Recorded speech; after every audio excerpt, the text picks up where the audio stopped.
ជំរាបសួរបងប្អូនទាំងអស់គ្នាដែលតែងតែចូលតាមដានសិក្សាភាសាចិនជាមួយខ្ញុំបាទជារៀងរាល់ថ្ងៃ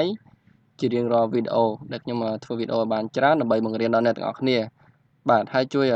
like ហើយនិង share វីដេអូឲ្យបានច្រើនផងបាទ share នៅក្នុង YouTube អត់ចេញបាទគឺ share ទៅបណ្ដាញផ្សេងឲ្យបានច្រើនបាទ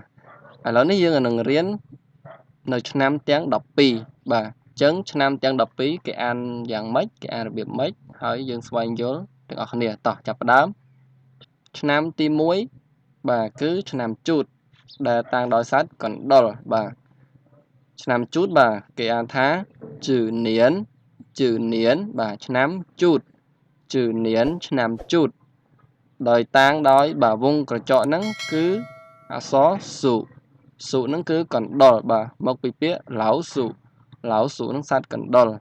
បាទបើពាក្យសត្វយើងចង់បានពាក្យពេញបាទអាចចូលឆែកមើលក្នុង channel របស់ខ្ញុំហ្នឹងទៅខ្ញុំធ្លាប់បង្រៀនពាក្យសត្វបានហើយដែរបាទបានច្រើនដែរអញ្ចឹងបាទឥឡូវយើងមើលឆ្នាំបន្ទាប់ទៀត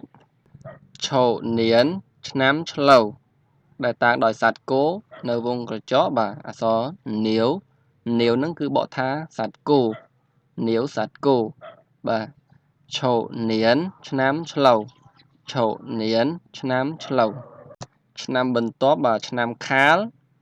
អ៊ីននៀនឆ្នាំខាលអ៊ីននៀនឆ្នាំខាលហើយពាក្យខ្លាបាទហ៊ូខ្លាបាទមកពីពាក្យឡៅហ៊ូក៏ខ្លាដែរហើយឆ្នាំបន្ទាប់ទៀតនេះគឺឆ្នាំថោះបាទភាសាចិនម៉ៅនៀនឆ្នាំថោះម៉ៅនៀនឆ្នាំថោះហើយពាក្យតុនសាយគឺពាក្យធុតុនសាយឆ្នាំបន្ទាប់ទៀតនេះគឺឆើននៀនគឺឆ្នាំរោងដែលតំណាងដោយសត្វនាគបាទអក្សរនាគគឺឡងហ្នឹងគឺបកប្រែថានាគបាទ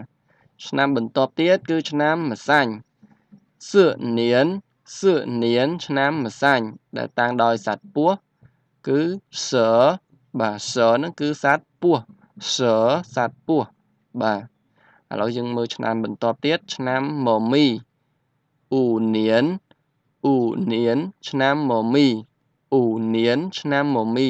ដែលតាំងដោយសត្វសេះបាទសត្វសេះគឺម៉ាទៅទេហ្នឹងគឺសេះបាទឥឡូវមើលឆ្នាំបន្ទាប់ទៀតអ៊ុយនៀនឆ្នាំមមេឆ្នាំមមេដែលតាំងដោយសត្វពពែបាទពាក្យសត្វពពែគឺយ៉ាងហ្នឹងគឺពពែឥ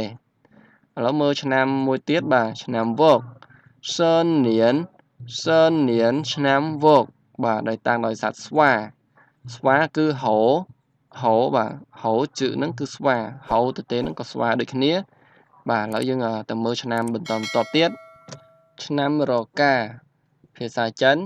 ស៊ីនៀនឆ្នាំរកា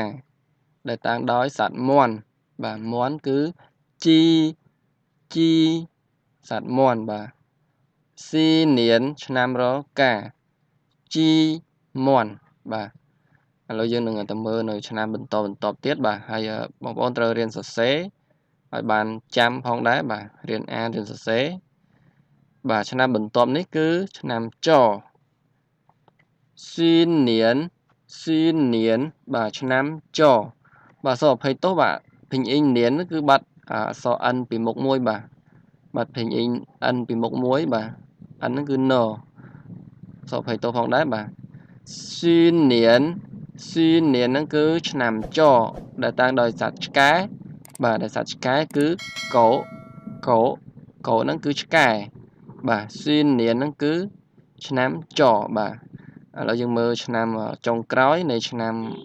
ទាំង12របស់យើងគឺឆ្នាំកុលភាសាចិនហៃនៀនឆ្នាំកុលឬក៏ជូសត្វជ្រូកបាទមិនមែនឬក៏ទេបាទគឺតាំងដោយសត្វជ្រូកតាំងដោយជូហ្នឹងគឺជ្រូកបាទអញ្ចឹងឆ្នាំទាំង12របស់យើងគឺមានតែប៉ុណ្្នឹងឯងបាទសង្ឃឹមថាបងប្អូនទាំងអស់គ្នានឹងស្ដាប់បានច្បាស់ហើយនឹងមើលរូបភាពនៃអក្សរនេះបានច្បាស់ផងដែរបាទបើមានចម្ងល់អាច comment សួរខាងក្រោមបន្ថែមបាទហើយវីដេអូរបស់យើងគឺមានតែប៉ុណ្្នឹងទេបាទ អត់មានអីទៀតទេសូមបញ្ចប់ត្រឹមនឹងចោះបាទសូមអរគុណសូមជម្រាបលា